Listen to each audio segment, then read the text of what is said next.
When the HOA tried to drain my pond and erase it from existence, I never expected to discover a secret living beneath the surface, one that would change everything. The HOA's ridiculous demand. I never thought a pond could cause so much trouble. When I bought my home, tucked in the quiet cul-de-sac at the edge of the subdivision, the little pond in the backyard was one of the first things that caught my eye. It wasn't grand or flashy, just a serene, round patch of water surrounded by reeds, with a couple of willow branches dipping gracefully toward the surface. To me, it was peaceful. To the birds and frogs that visited, it was home. To the neighborhood kids, it was a tiny world of adventure, where they could drop pebbles, look for tadpoles, or just sit and let the wind ripple across the water. But to the HOA, apparently, it was a problem. The first notice came in a bright white envelope, folded neatly into my mailbox, with the HOA's bold letterhead staring back at me.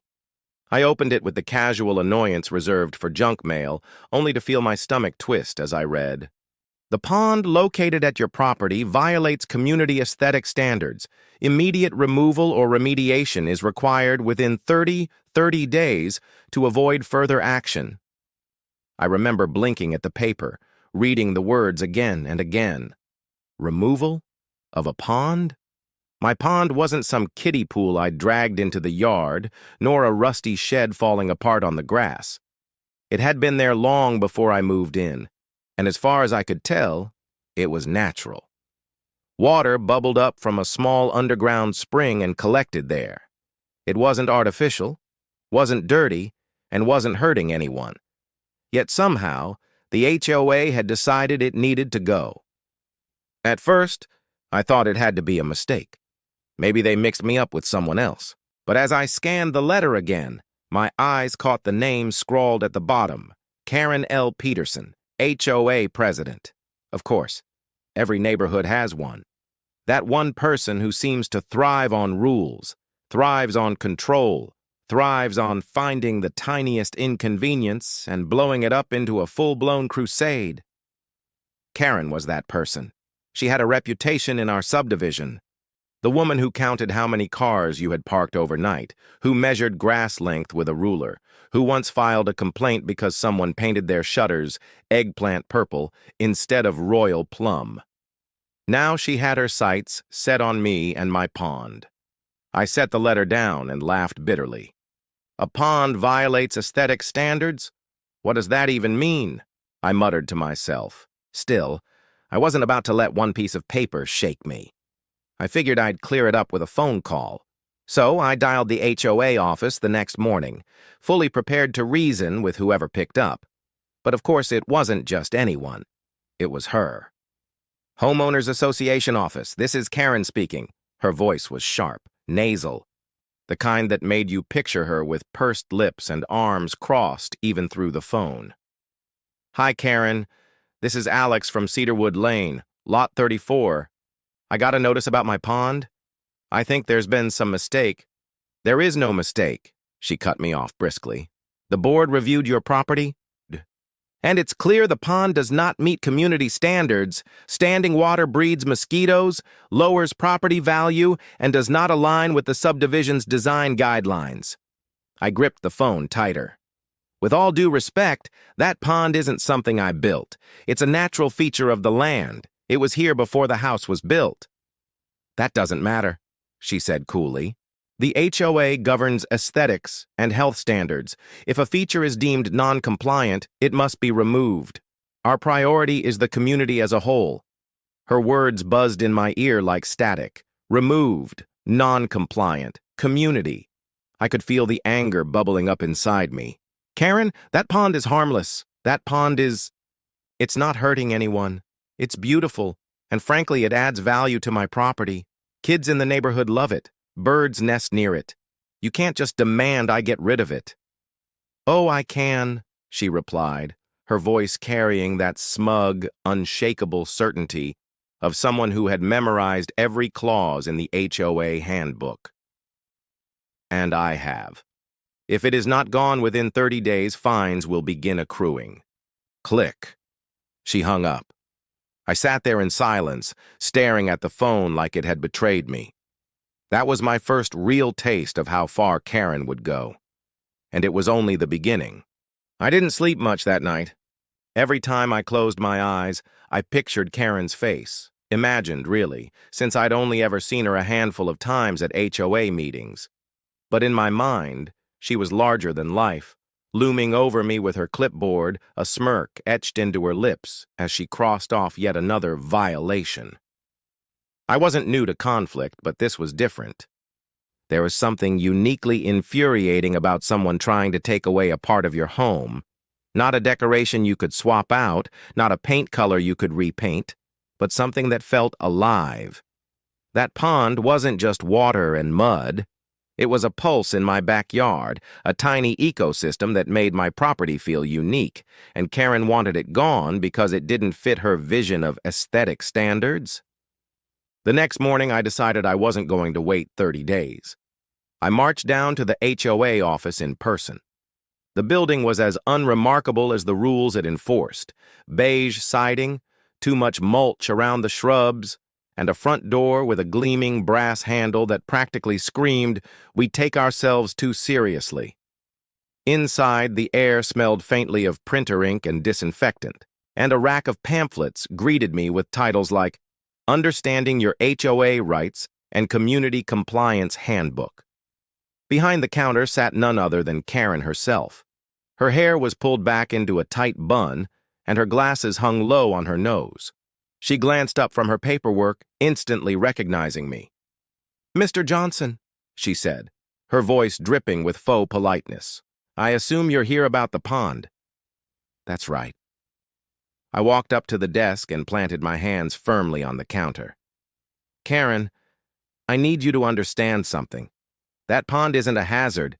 It isn't lowering anyone's property value. It's been there for decades. You can't just order me to remove it." She didn't even flinch. If anything, she seemed to enjoy my frustration, her lips curling into the faintest smile. "Our community rules are clear. Any structure or feature on a property that is not approved by the board may be subject to removal. We're simply enforcing those rules. It's not a structure. It's not a feature I installed. It's natural." "Then it is unapproved by default," she countered smoothly. "We want consistency in this neighborhood, Mr. Johnson. The community was designed with specific aesthetics in mind. No ponds, no fountains, no unapproved landscaping. Your pond stands out, and not in a good way." Her words cut like a knife. Not in a good way. It was incredible to me that something so tranquil and beautiful could be reduced to a line in a rule book. I leaned closer. "Karen, do you even hear yourself? That pond has frogs, fish, dragonflies. Kids play near it. Birds drink from it.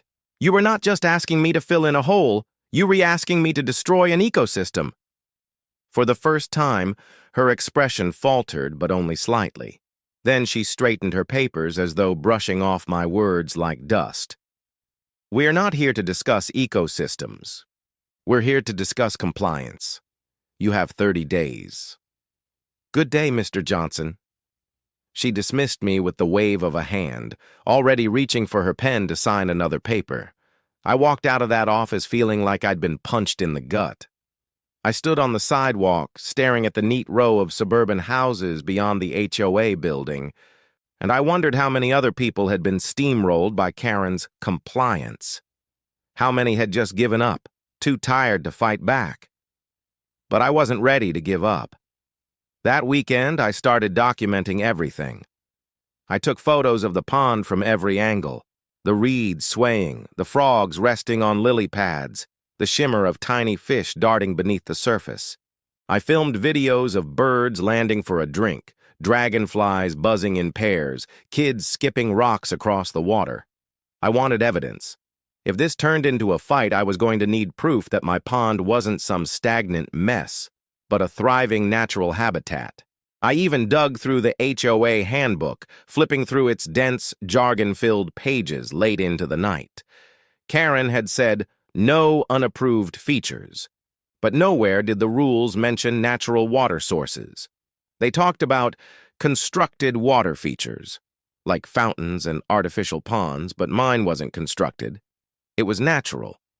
The book didn't even seem prepared for someone to have one. That gave me a spark of hope. Maybe Karen was bluffing, stretching the rules to fit her own preferences. On Monday, I typed up a letter to the HOA board outlining my case. I explained that the pond was natural, that it contributed positively to the environment, and that there was no clause in the handbook requiring its removal. I attached photos and videos, signed my name proudly, and sent it certified mail so they couldn't claim it was lost. For a few days, I let myself believe reason would win out. But then came the second letter. It arrived just as crisp and cold as the first, this time stamped with urgency. My hands shook as I tore it open, half hoping it was a reply in my favor. Instead, my eyes scanned the page, and my blood boiled. Your appeal has been reviewed and denied. The pond remains in violation. Failure to remove it within 20 days will result in daily fines of $100 until compliance is achieved. I couldn't believe it. They'd actually doubled down. Not only that, but they'd cut my timeline shorter. It was Karen's handwriting at the bottom again, her signature looping across the page like a victory lap. I crumpled the letter in my fist and threw it across the room. $100 a day? That was insane. They were trying to break me financially, to force me into compliance by sheer intimidation. That night I sat by the pond, staring at the moonlight dancing on its surface. The frogs croaked softly, as if cheering me on, and the reeds whispered in the breeze. I thought about what Karen had said, that it didn't fit the community aesthetic. I looked around at the uniform houses, their identical shutters and perfect lawns. Everything was the same, copy-paste, sterile. My pond was different, yes, but in a world of sameness, wasn't that the point? I clenched my jaw. If Karen wanted a fight, then a fight she would get. Because I wasn't filling in this pond. Not now, not ever. The discovery beneath the water. The HOA's letters, the threats of fines, and Karen's constant smugness were enough to keep my nerves on edge, but the pond itself became my refuge. Each night, when the stress of the day pressed too hard against my chest, I found myself wandering out to the backyard, sitting in an old lawn chair near the water's edge. The air always smelled faintly of damp earth and wildflowers. The pond was quiet in the evenings, but not silent. The frogs croaked, the crickets sang, and once in a while I'd hear the plop of something slipping beneath the surface. There was life here, an entire world unseen. It reminded me why I was fighting so hard. But one night something strange happened. I was sitting on the chair, half dozing, when I heard a sound unlike the usual frog calls or cricket songs. It was a deep splash, loud enough to jolt me upright. My eyes darted to the water, just in time to catch the ripples spreading out in wide circles, as though something large had broken the surface. For a moment, I told myself it was just one of the bigger frogs. Maybe even a stray raccoon nosing around for a drink. But then another splash, louder this time, followed by what looked like a flicker of silver just beneath the moonlit water. I leaned forward, squinting. The surface settled again, reflecting the pale glow of the moon, but I couldn't shake what I'd seen. It hadn't looked like a frog or a raccoon or anything small. It had looked bigger. The next morning, I returned with a cup of coffee and a pair of binoculars. I sat for nearly an hour, staring at the pond, waiting for something, anything, to stir. But nothing happened. The water stayed calm, save for the usual dragonflies and ripples of small fish. By the third night, I began to feel foolish. Maybe it had been a trick of the light, or maybe stress was playing games with my mind. But then, just as I was about to pack it in, I heard it again. A splash, followed by movement fast and deliberate just beneath the surface. This time I saw it clearly, a long, silvery body twisting through the water, far larger than any fish I'd ever stocked or seen in a pond this size. My breath caught. It was real. I stayed up half the night watching the pond, catching glimpses of the creature every so often. A tail flicking, a glimmer of scales, a shadow darting from one side to the other. The way it moved, quick and fluid, suggested it wasn't just some oversized carp. It had an elegance, almost a presence, that made my skin prickle. By morning, I was buzzing with questions. How had something that big survived in this pond without me ever noticing? Where had it come from? And what exactly was it? I decided to investigate. First, I called up a friend of mine, Mark, who worked at the local bait and tackle shop. He knew more about fish than anyone I'd ever met, and if anyone could help me identify what I'd seen, it would be him. "Something that big in your pond?" Mark said when I told him. He let out a low whistle. "That doesn't make sense. You're talking about a body maybe 20, 30 feet across, right? Ain't no way it supports a fish that size. Not unless there's something special going on." "Special how?" "Well, sometimes natural springs feed ponds, and that can connect them underground to rivers or lakes. Could be something swam in years ago and never left." He paused, then chuckled. "Or maybe you've just discovered your own backyard monster." He meant it as a joke, but the word stuck with me. Backyard monster. That night I set up a lawn chair, a flashlight, and even a camera. Hours passed with nothing unusual until just past midnight the water rippled again. I raised my flashlight, and for the first time I got a real look at it. The beam cut across the water, and there it was, a fish, at least 3 feet long, maybe more, its scales glimmering like polished metal. Its eyes caught the light and reflected it back, glowing faintly in the darkness. It wasn't a carp. It wasn't a bass. It wasn't anything I recognized. It moved slowly at first, circling near the reeds, then darted away in a sudden burst of speed that left a trail of bubbles in its wake. My heart pounded. This wasn't just unusual. It was extraordinary. I couldn't sleep after that. I sat at my kitchen table, flipping through fish identification books I'd borrowed from the library earlier that week. None of them matched what I'd seen. There were close calls, some species of gar, a few rare trout, but nothing had that metallic sheen, that almost otherworldly glimmer. The more I thought about it, the more I realized what this meant. If this fish was rare, possibly even unknown, then Karen's plan to drain or fill in the pond wasn't just a nuisance. It was a threat to something remarkable. By dawn, I knew one thing for sure. I had to protect it. But the question lingered, like an itch at the back of my mind.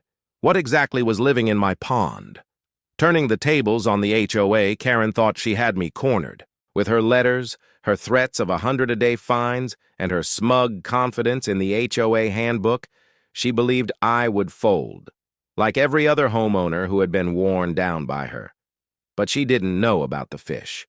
The discovery of that shimmering, mysterious creature changed everything. Before, I was fighting for my peace, my property, my right to keep a natural feature in my backyard. Now, I was fighting to protect something rare, maybe even extraordinary.